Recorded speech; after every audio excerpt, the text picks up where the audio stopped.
નમસ્કાર, હું Janak Dave. Full stop news analysis પ્રોગ્રામમાં આપનું સ્વાગત છે. દેશની લોકશાહીને ખતરો છે. લોકસભાની ચૂંટણી દરમિયાન કોંગ્રેસ અને એના સાથી પક્ષો સતત આવો આરોપ મૂકતા રહ્યા હતા. હવે અમે પણ માનીએ છીએ કે દેશની લોકશાહીને ખતરો છે. સૌથી મોટો સવાલ એ છે કે ખરેખર ખતરો કોનાથી છે? લોકસભાની ચૂંટણીમાં પીએમ મોદીના વિજય રથને રોકવા માટે વિદેશોમાંથી કોણે કાવતરું ઘડ્યું? અમે તમને દરેકે દરેક વિગતો પૂરી પાડીશું. દરેકે દરેક ખલનાયકના ચહેરાઓ તમારી સમક્ષ રજૂ કરીશું. આ વિગતો ચોંકાવનારી છે. ધ્યાનથી અમારી આ રજૂઆતને સાંભળજો.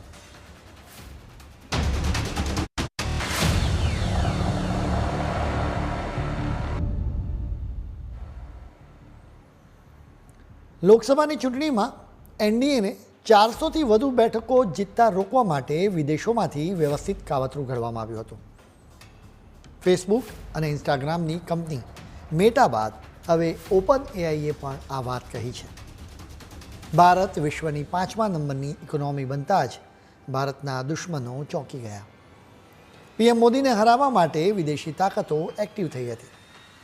આવી વિગતો મળી રહી છે. એટલે તમે એમ ન માનતા કે આ લોકસભાની ચૂંટણીમાં લડાઈ માત્ર એનડીએ અને ઇન્ડી ગઠબંધન વચ્ચે હતી, બલકે આ ચૂંટણીમાં વિદેશી તાકાતો પણ ખૂબ જ એક્ટિવ હતી, જેના વિશે પીએમ મોદીએ વાત કરી હતી. તમે તેમને સાંભળો.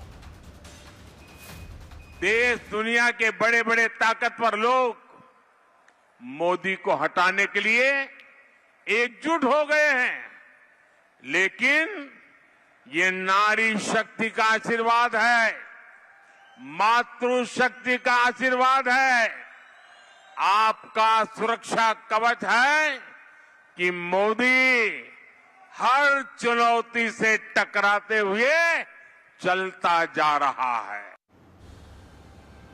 પીએમ મોદીએ સ્પષ્ટ જણાવ્યું હતું કે દેશ અને દુનિયાની કેટલીક તાકાતોએ તેમને આગળ વધતા રોકવા કાવતરું ઘડ્યું છે. લોકસભાની ચૂંટણીમાં એનડીએને 400થી વધુ બેઠકો મેળવતા રોકવા માટે કેવી રીતે કાવતરું ઘડવામાં આવ્યું એની દરેકે દરેક વિગત અમે તમને આપીશું. શરૂઆત ફેસબુક અને ઇન્સ્ટાગ્રામની માલિકી ધરાવતી કંપની મેટાના એક રિપોર્ટથી કરીશું.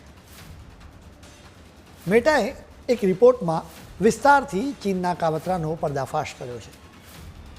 આ રિપોર્ટમાં જણાવવામાં આવ્યું હતું કે ઇન્સ્ટાગ્રામ પર શીખોને ઉશ્કેરતું કન્ટેન્ટ મોટા પ્રમાણમાં રજૂ કરવામાં આવતો હતો. ઉપરાંત ખાલિસ્તાનીઓનો એજન્ડા ચલાવવામાં આવતો હતો. એક આખું નેટવર્ક ચીનમાંથી ચાલતું હતું. ચાઇનીઝ લોકો શીખ નામે બનાવટી એકાઉન્ટ્સ ચલાવતા હતા, જેના પર શીખોને ઉશ્કેરતું લખાણ, વિડીયો અને તસવીરો પોસ્ટ કરવામાં આવતી હતી. મેટાએ આ રિપોર્ટમાં જણાવ્યું હતું કે તેમણે આવા કન્ટેન્ટને અટકાવ્યું છે. જો કે આવા કન્ટેન્ટની અસર થઈ હોય એમ જણાઈ રહ્યું છે. આતંકવાદના કેસમાં જેલમાં બંધ 2 ઉમેદવારો લોકસભાની ચૂંટણી જીતી ગયા છે. આ વાત ખરેખર દેશની લોકશાહી માટે ખૂબ જ ભયજનક છે.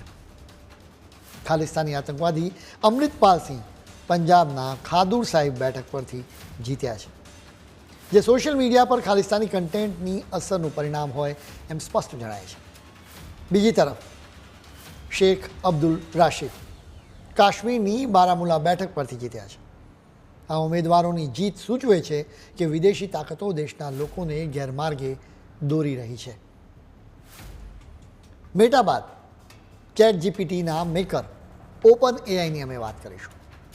લોકસભાની ચૂંટણીના છેલ્લા તબક્કાના મતદાન પહેલાં ઓપન એઆઈએ ધડાકો કર્યો હતો. ઓપન એઆઈએ દાવો કર્યો હતો કે ઇઝરાયલની એક કંપનીએ લોકસભાની ચૂંટણીને પ્રભાવિત કરવાનો પ્રયાસ કર્યો હતો. આ કંપનીએ બીજેપીની વિરુદ્ધ અને કોંગ્રેસની તરફેણમાં એજન્ડા ચલાવ્યો હતો. ઓપન એઆઈએ સ્પષ્ટ જણાવ્યું હતું કે બીજેપીની વિરુદ્ધ કેમ્પેઇન ચલાવવા માટે આર્ટિફિશિયલ ઇન્ટેલિજન્સનો ભરપૂર ઉપયોગ કરવામાં આવ્યો હતો. બીજેપીને બદનામ કરતું કન્ટેન્ટ તૈયાર કરવા માટે ચેટ જીપીટીનો ઉપયોગ કરવામાં આવ્યો હતો. બાદમાં આ કન્ટેન્ટને એક્સ એટલે કે ટ્વિટર, ફેસબુક, ઇન્સ્ટાગ્રામ, વેબસાઇટ્સ અને યુટ્યુબ પર શેર કરવામાં આવતું હતું. પીએમ મોદીએ લોકસભાની ચૂંટણીમાં અનેક વખત આ રીતે ખોટા પ્રચારની વાત કરી હતી. મેટા અને ઓપન એઆઈ બાદ હવે અમે સંશોધન કરતી સંસ્થા ડિસઇન્ફો લેબના એક રિપોર્ટની વાત કરીશું. આ રિપોર્ટમાં નરેન્દ્ર મોદીને સતત ત્રીજી વખત પીએમ બનતા રોકવા માટે કેવા કાવતરા કરવામાં આવ્યા હતા એની વિગતો છે. ભારતના દુશ્મન તરીકે જાણીતા જ્યોર્જ સોરોસથી લઈને હેનરી લૂસ ફાઉન્ડેશન સુધી અનેક વ્યક્તિઓ અને સંસ્થાઓના નામ આ રિપોર્ટ્સમાં છે. વેસ્ટર્ન મીડિયામાં સતત ભારતની વિરુદ્ધ કેમ્પેઇન ચાલતું રહ્યું હતું. સંખ્યાબંધ આર્ટિકલ્સ લખવામાં આવ્યા. ભારતની ચૂંટણીઓને પ્રભાવિત કરવા માટે ખોટા રિસર્ચ પેપર પબ્લિશ થતા રહ્યા. વળી અખબારોમાં પબ્લિશ થયેલા આર્ટિકલ્સના કટિંગની ઇમેજીસ ભારતમાં સોશિયલ મીડિયા પર ખૂબ જ વાયરલ કરવામાં આવી. કમનસીબે ભારતમાં મોટાભાગના લોકો વેસ્ટર્ન મીડિયામાં પબ્લિશ થતી વિગતોને સાચી જ માની લે છે. તેઓ આવા ખોટા પ્રચારથી ગેરમાર્ગે દોરાય છે. એટલે જ મીડિયાનો ખૂબ જ મિસયુઝ કરવામાં આવ્યો હતો. તમે દેશી અને વિદેશી મીડિયામાં આ કવરેજ પર એક નજર કરો. તમને જોવા મળશે કે કેવી રીતે ખોટો પ્રચાર થઈ રહ્યો છે. જેમ કે હિન્દુ રાષ્ટ્રના ઉદયથી મુસલમાનોને ખતરો હોવાનો ખોટો ડર ફેલાવાયો છે. ઉપરાંત ભારતમાં ડીપફેક વિડીયો વિશે લખવામાં આવ્યું છે. અમેરિકા અને યુરોપના દેશોના મીડિયામાં આ રીતે રીતસરનું કેમ્પેઇન ચાલતું હતું, જેની સાથે ભારતમાં સોશિયલ મીડિયા પર પણ પીએમ મોદી અને બીજેપીની વિરુદ્ધ ખૂબ જ કન્ટેન્ટ રજૂ કરવામાં આવતું હતું, જેના માટેનું નેટવર્ક ફ્રાન્સ અને અમેરિકામાંથી એક્ટિવ હતું.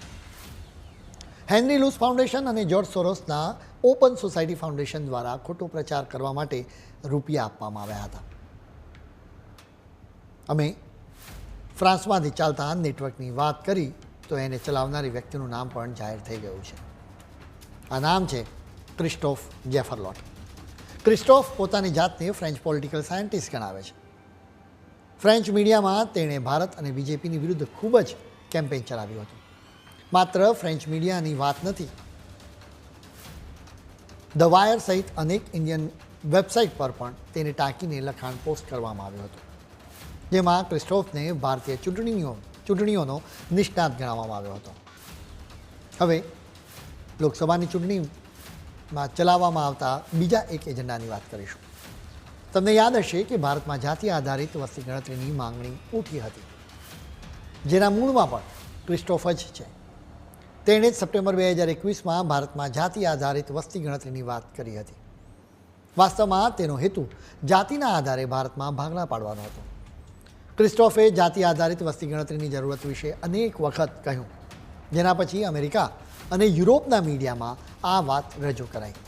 એ પછી જ કોંગ્રેસ અને એના સાથી પક્ષોએ માંગણી કરવા લાગ્યા હતા. હવે તમે સમજો કે ભારતમાં કોંગ્રેસ સહિતની પાર્ટી જાતિ આધારિત વસ્તી ગણતરીની માંગણી કરતી હતી, તો એના મૂળમાં દલિતો કે પછાત વર્ગો પ્રત્યેનો પ્રેમ નથી. તેઓ તો વિદેશી એજન્ડાને જ આગળ વધારતા હતા એમ લાગી રહ્યું છે. બીજી તરફ રાહુલ ગાંધી સહિત અનેક નેતાઓ પ્રચાર કરતા રહ્યા કે બીજેપી સત્તા પર આવશે તો અનામતની સિસ્ટમ નાબૂદ કરી દેશે, જેના લીધે ઓબીસી, એસસી અને એસટી સમાજના અનેક લોકો ગેરમાર્ગે દોરવાયા હોય એમ સ્પષ્ટ જણાઈ રહ્યું છે.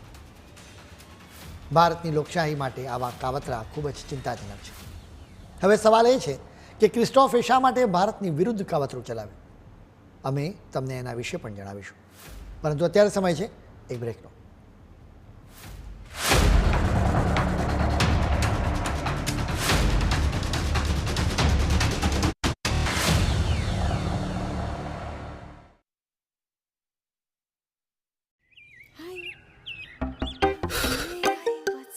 आज की गर्मी कैसी यार? बढ़िया है।